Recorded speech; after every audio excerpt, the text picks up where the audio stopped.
Tiger eye beans are so easy to grow. And not only are they easy, but they grow quick. And that way you can harvest them, and maybe you've got time to plant something else where the beans were. And that's what I'm going to do today. I'm going to be putting sweet potato vines in here, but I've got to harvest these beans first. Hi, I'm Debbie, and welcome to my organic garden. All I have needs, I have not provided. There's different ways of harvesting dry beans. You can leave them on the bush until they actually rattle on the insides, and then you can pick them. I need this bed for my sweet potatoes, so I'm going to go ahead and harvest them at this stage.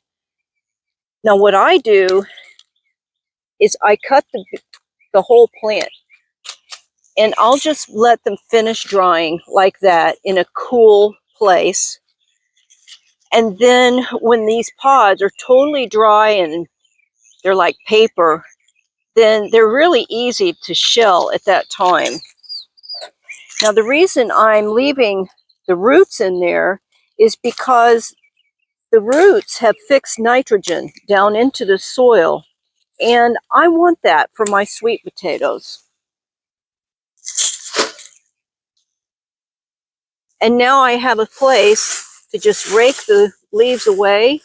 My sweet potato vines will grow quite nicely down in there, even though there's still some bean roots left behind. Kind of makes it a lot easier, doesn't it?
I save my tiger eye beans from year to year, and then I plant them the next year.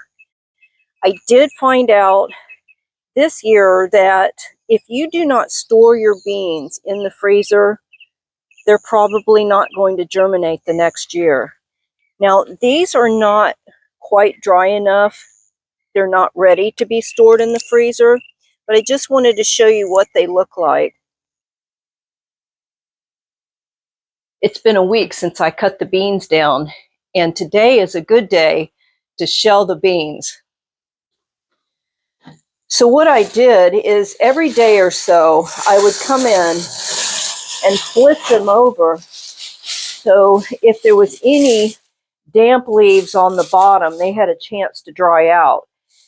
If you don't do that, you run the chance of starting some mold on your beans, and that's not a good thing. I'm ready to go sit down where it's comfortable and break these beans open. Look how easy that's going to be.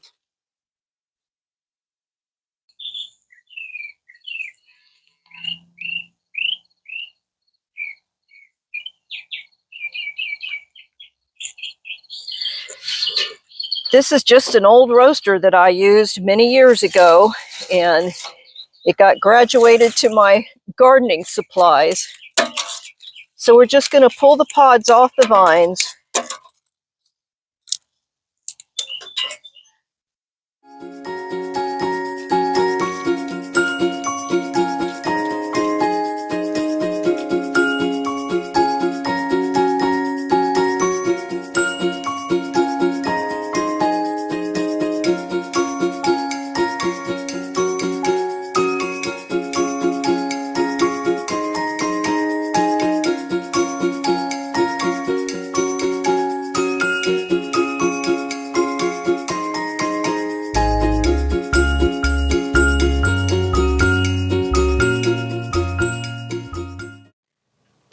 as I garden through the seasons. I'll teach you how to grow lots of veggies, and we'll talk about the real things that happen in real gardens. Find the seam, front and back, squeeze it together that way, and your beans will pop right out.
They are all shelled, and I'm going to take this pile of trash out to the compost pile, and then I'll come back and show you how I get rid of all the little bits and pieces that don't need to be in my beans.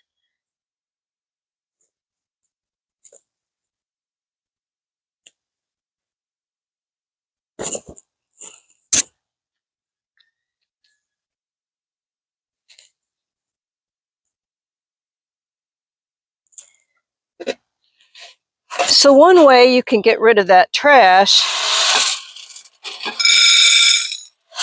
is to pour a layer onto a flat dish and blow on it. But I like to have a little fun now and then.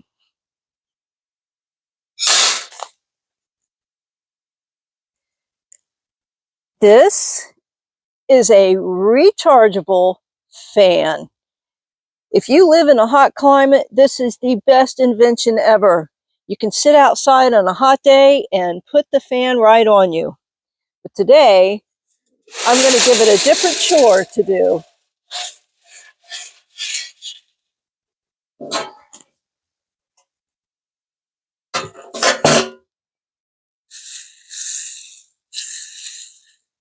I'm going to spread these beans out a little bit.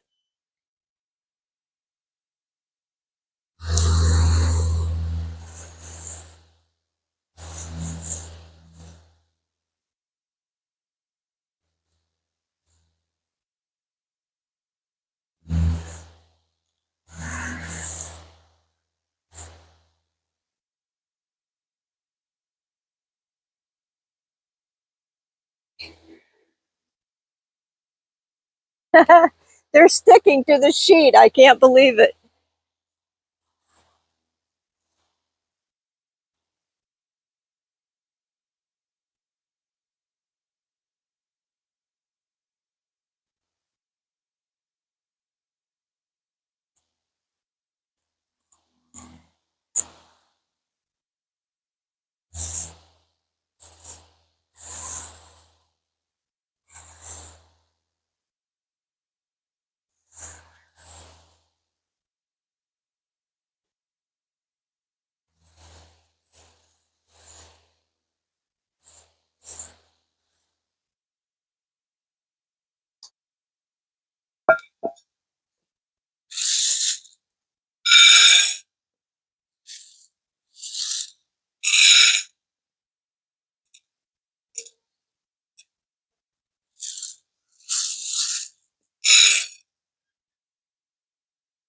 Aren't they beautiful?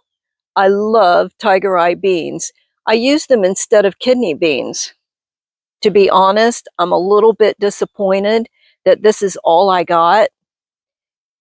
But remember, I lost about 1/3 because I planted beans that had come out of my cupboard, and they had been in a jar for 2 years. The beans that I had stored in the freezer came up with no problem. So I'm not sure why that happened, but you better believe I'm going to keep a portion of these back, and I'm going to store them in the freezer. One of the things I love about gardening in Florida is I get to do this again in the fall. I can plant beans in the first part of September, and I will be able to harvest them by the first part of November, middle of November. And I will be able to harvest dry beans again. Thank you so much for watching. I really appreciate it. Do me a favor and hit the thumbs up, and be sure to subscribe so you can garden with me through the seasons. Great is thy faithfulness, Lord, unto me.